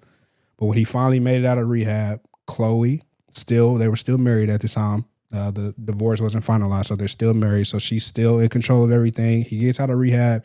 She rents this nigga a home, gets a chef, gets everything that he needs in the home, right? So he's living on his own. She tells a story how during this whole situation, she now knows what crack smells like because she's been exposed to it. So she walks in the house And she said immediately the aroma was just in the air. She could smell it. So she's like, you know what? In this moment, I got to catch him in the act now. So she tiptoed. She gets to the room. She catches this nigga doing crack after rehab. After he's deaf, he died. He gets out and is doing crack. This nigga, Lamar Odom, had the nerve to say, man, like, the person who like gave me the crack, you see me like that? Like, that's kind of fucked up. And I was like, nigga, you still had to like ask for it. You had to ask for it. You had to pay for that. You know what I'm You had to saying? go Like- home and put the lighter to that. You had to put the crack in the pipe and put the lighter to the pipe. Like, yeah, they're wrong. Absolutely. But you're wrong. You did this. You know what I'm saying? You brought the crack here, bro. So like, to me, you said it very like narcissistic behaviors, bro. I was just like, damn, this nigga Lamar Odom, nigga, you died, bro. Like, Crack you also should- does different things to the brain. True. I will say that. Yeah, they said the brain damage and shit was crazy. But yeah, it just kind of like made me sit back to be like, damn. You know, like, and again, I'm not here to feel sorry. I don't care if you like him or not. But for me, I was like, Yeah, it was wild. I was like, It was I don't wild. think that guy really has like fully accepted the fact, like, nigga, you really shouldn't even be here. And on that same tip, what I was going to say when you said that about the taking responsibility part, and it all boils down in what you said in other aspects than just the crack one, though. He still feels as though there are people, places, and things that led up to him doing what he's doing. And even if there are parts of him that blames himself, he blames those other things and people and places as well. Yeah. Yeah, more. Right. Which, come on, bro. You know, but to each his own, man. But yeah, that's all I had. That was my only like negative thing about the doc. I was like, oh, this guy is crazy, bro. That's part, I don't know how long, because we've been doing this pod for a long time, that I'm telling you guys, at a certain old age, I'm doing crack, nigga. Bro, shut the fuck up. Do you know how good crack has to be for you to die from that shit? Wake up and be like, nigga, I need it. I need it. I need to die again, nigga. Yeah, nah. Like, what the fuck? It's a born again crack doer. Nigga, he's like, never mind. That's like unheard of. I'm not even gonna. I'm not gonna say who I was about to call him. This nigga resurrected off crack. Yeah. All right. Yeah. I ain't gonna lie, like, and it was selfish of me. I had to like stop, but you said it earlier, like, nigga, that's God, right? And I wasn't like questioning, but I was like, bro, like, it's crazy the people that don't make it, right? In these situations. Like this nigga, again, guys, 12 strokes, 6 heart attacks. And we're watching his documentary, we're watching him speak in his documentary. And I was like, bro, some people just are lucky, bro. I have family members that can't speak and walk with a cane off of Nigga, one stroke or 2 strokes. Exactly, bro. That's what I'm saying. Yeah, like we know, not know, but but we know people that have passed away from one Yes, stroke, bro. one heart attack. One heart attack. You had 6 of them bitches and 12 strokes. One overdose. You know what I'm saying? One Like, overdose. And you did all of those at the same time and experienced all of this in a matter of days, Cari. Exactly, bro. So yeah, like it was selfish to me, but I was like, why Lamar? You know what I'm saying? I just said it like I was like, damn. That's like, a good wondered- question, though. I was like, I wondered. Like, I mean, but hey, you know, it ain't for me to. it's not for you to know, but exactly. hey, God wanted Yeah, for sure. God wanted him. I was like, dang, bro, that's crazy. But yeah, good doc though, for sure. Really good doc. Yep. Let's move on. Let's stay Netflix, Cari, because they're gonna increase your pricing again. Oh, God damn. I remember when we used to pay $7.99 for this shit, or when we got in the game, it might have been $12.99. Yeah. When we got in the game, it was $12.99 for 1 or 2 accounts, no ads, right? Mm-hmm. Now they have an ad version of Netflix, which is ridiculous. I would never in a fucking million years watch a commercial on Netflix. And I know some niggas feel that way about every single platform, and they're like, man, I know niggas that say they haven't seen commercials in years. Yeah. I fuck with that. I like that. I don't, it's not that I don't have the money for that. I could use that extra $4 on 7 or 8 different fucking places. Hell yeah.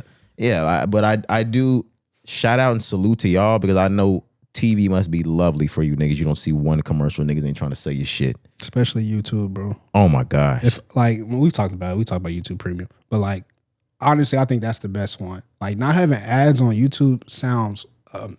It does sound amazing. Nonstop. All day. You can watch without one little skip button, one little watch two, and then finally get to skip through. Some of them you got to watch the whole thing. My nigga, like that shit sound amazing. Yeah, it does. It does. But yeah, I remember somebody, it was a celebrity. Somebody was like, man, y'all broke. Y'all watch commercials? They were like, nigga, I can't tell you the last time I've seen a commercial, nigga. Yeah, and I was like, damn, there's certain things I don't even realize rich niggas flex about. I was like, is this nigga flexing about the fact that we watch commercials? I was like, damn, I guess my money's not like that. I brag different. But yes, the original, it was like $12.99 to watch 2 accounts, no ads. Then it moved up to $16.99. I believe right now I'm paying $16.99 for my Netflix, 2 accounts, no ads. I believe it's like $24.99 if you have that 6 accounts, no ads, something like that. The standard 2 account, no ad profile will move up, I believe, to $19.99. So now for one person, like a 1-person account, and you want to share it with somebody else, you pay $20 a month. Bro, that's ridiculous. $20 a month for Netflix. I ain't gonna lie. And the thing is, Netflix, we're just hooked. Because when it comes to original content, they might have a great or good show here and there. Like, they don't have some all-star lineup of new shows coming on. Right. I don't think I can say that about any streaming service that just has an all-star lineup of shows coming out. I can watch 5 different shows that are brand new that are like that. Is it worth it? Is Netflix worth it? I don't know. No. Is Netflix worth $20 a month? Because is Netflix worth it? Of course. What the fuck else are you gonna watch? But that's the problem. Though. Yeah, that's the problem. You said it. You said we're hooked. Like, yeah, they got us, nigga. You can watch whatever you want, whenever you want. It's either that or you watch programmed cable, Corey, and you watch what they tell you to watch.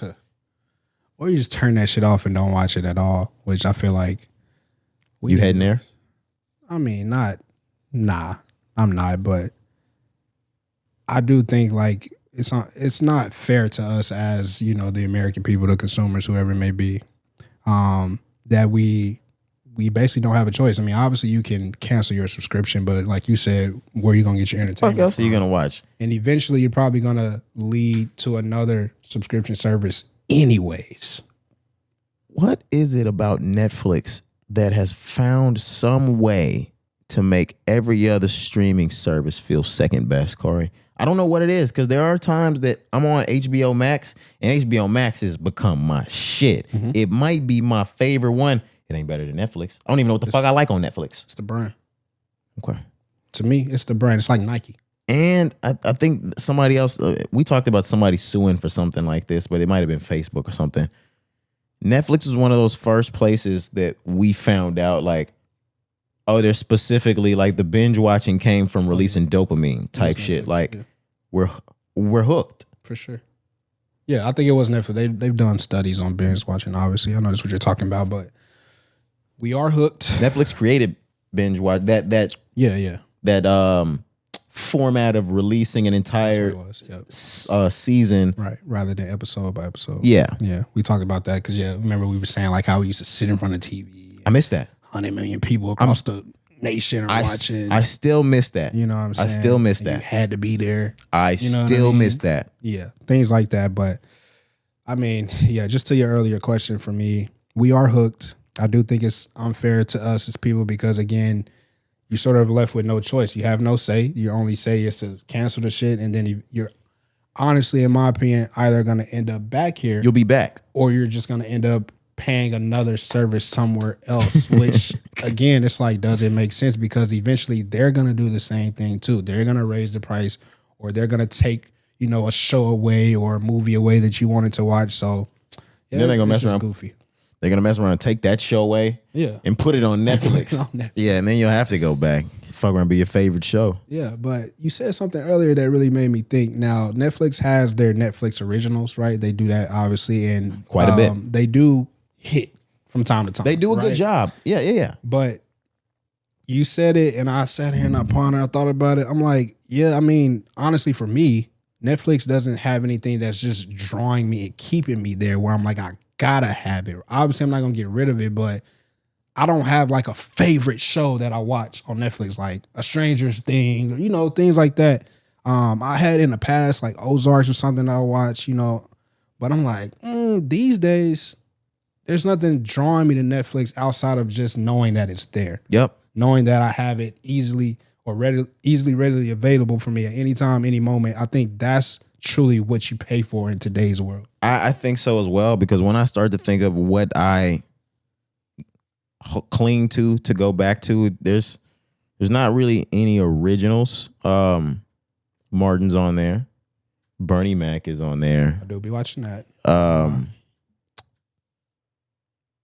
Intergalactic, like just those. I got my rerun favorites at this point. Exactly. And Intergalactic's a Netflix original. So from time to time, like you said, like you're gonna get it spot on, or with a TV show, you're gonna get something that has you at the edge of your seat. There was a point in time when I was 20 or 21 that I was super into Stranger Things. I'm a grown man now. Yeah. These niggas are my age and somehow still teenagers on the show and shit. Like I'm done with it. You didn't watch them grow up too. No, 11 is 40. Right. He's not 11. Like damn, like fuck. That's funny. But yeah, I guess it is the branding and the fact that they were first. Yeah. They got there first. They stuck their flag in the sand. And everybody else, that's the other thing. Everybody else pretty much follows their blueprint. So that's probably why everything else feels second best. We watched Netflix pioneer this and watch everyone else follow after. Hulu is they right there, but or at least when it comes to terms of name, they're right there. Yeah, and brand for sure. Yeah, but nobody's doing it like Netflix. Netflix was there. They were there first, and they're not letting up. Yeah, you said it. Perfect. They're like the Blockbuster of today's time. Pioneers for sure. You know, Blockbuster was like, yeah, you had home video. Hollywood video. Yeah. That's what it was called. You had these other places, but nah, like we want to go to Blockbuster. Yeah. Because it got the blue and yellow letters on the damn building. You know what I mean? Yep. You just want to say you went to Blockbuster. The branding, just like you said. Yeah. To me, I think that's essentially, I won't say the whole reason why, but like nigga, damn near 75% of the reason why I think most of us won't ever leave the app. Man, that's crazy. Like I wish we got brick and mortar stuff back, man. Like we need it, bro. Take away the streaming shit. Take the phones and the computers, all that shit, and let's go back to the source. Moving to China. Man, them niggas still live like it's 86. Yeah. Except everything looks like it's 2040. Like that'd be the best. Like facts. They've taken like all of the shit that we make complex and put the money into the actual infrastructure. Yep. Like wow. Yeah, don't y'all wish like our government used the money to like do shit? Yeah, like the toll roads. Like, don't you wish they actually like fix the roads? Yeah, the road. Our roads have been on construction forever, nigga. It's just nothing but constant construction. But nigga, just widen the fuck out of all of them. Widen everything. Yeah, I know it's probably a reason why they do it in intervals and timing. But I would truly want to ask, like, what was that construction work? I would want to ask, like, why does it take so long, and why do y'all do it this way? I know it's traffic you gotta control. Like, I know it's a lot of shit that goes into it. But I would really like to sit down and like have a conversation with somebody who's like in that field, so I can like truly understand. Like, nigga, y'all been working on this shit for 10 years. You speak Spanish? All right. Because you speak Spanish? Yeah, I was just wondering. Like, you don't even seem like you speak Spanish. Nah, más o menos. Okay. A little here and there, you know what I'm saying? It's comedy, guys. Damn. That like, shit was funny. Yeah, I can hear and see the looks on the audience face now. Damn, it's comedy. Yeah. Go ahead, do it. Call me a nigger. Sheesh. I'm just kidding. Don't say that shit. But yeah, let's move on. All right. We only got one more topic. Let's get out of Netflix. Let's move streaming services. Let's go to Peacock, Cari, because they've got a new documentary out, becoming Shawn Michaels, the Heartbreak Kid. Hold on, we gotta give it up. Yeah. No, can we get gunshots? Yeah, no. Somebody that I think of as the greatest wrestler of all time. Yeah. Like, I have favorite wrestlers the same way I was just talking about Ye earlier. I have a favorite and a greatest. Mm-hmm. John Cena is probably my favorite wrestler of all time. We grew up in that era. It's kind of hard to just avoid John Cena being the biggest thing ever. Mm-hmm. I am 100% solid in the fact that I believe Shawn Michaels is the greatest wrestler. If it's not, it's his predecessor. It's Ric Flair for me. Okay. Yeah, if it's not Shawn Michaels, it's Ric Flair. But I truly think Shawn Michaels is the best wrestler ever. Wow, yeah. I forgot about this dropping on the 13th. I actually cannot fucking wait to watch this. Yeah, same here. It'll be watched before the next episode. Yeah, for sure. For sure. You said Ric Flair. I'm starting to think like there's so many people we can throw in that conversation. I do as well believe that, Shawn Michaels is one of the greatest wrestlers we've ever seen of all time. All of that you said. And this is a must watch for me. And I love to see this sort of like rebrand for him as well. Of course, you got the Sexy Red. He wanna hang with a bad bitch. He wanna hang with a bad bitch. So there's a lot of like publicity and just noise surrounding Shawn Michaels. And so I think it's just perfect timing for the doc. And truly, Peacock has some good docs I've seen. So you talked about like not liking the format or style of Netflix and the way they roll things out.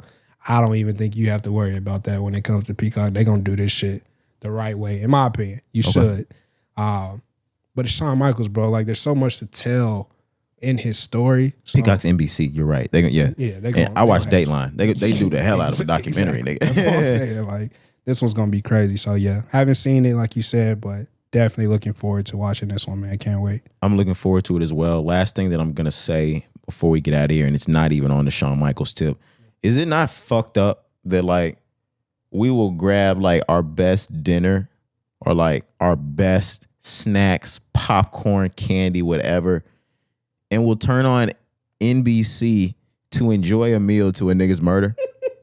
Like, I've thought about that one time because I'm really big on Dateline, shit like that. We will grab tasty snacks and enjoy 60 minutes of a nigga being stabbed 37 times. Yeah, I think there should be some studies done like over that shit. Oh, there have been.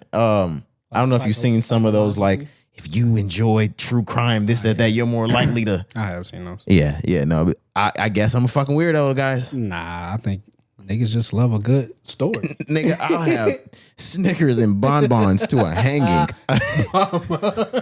Yeah, nigga, I go to the grocery store and get dibs to see somebody got stabbed. Dibs is crazy.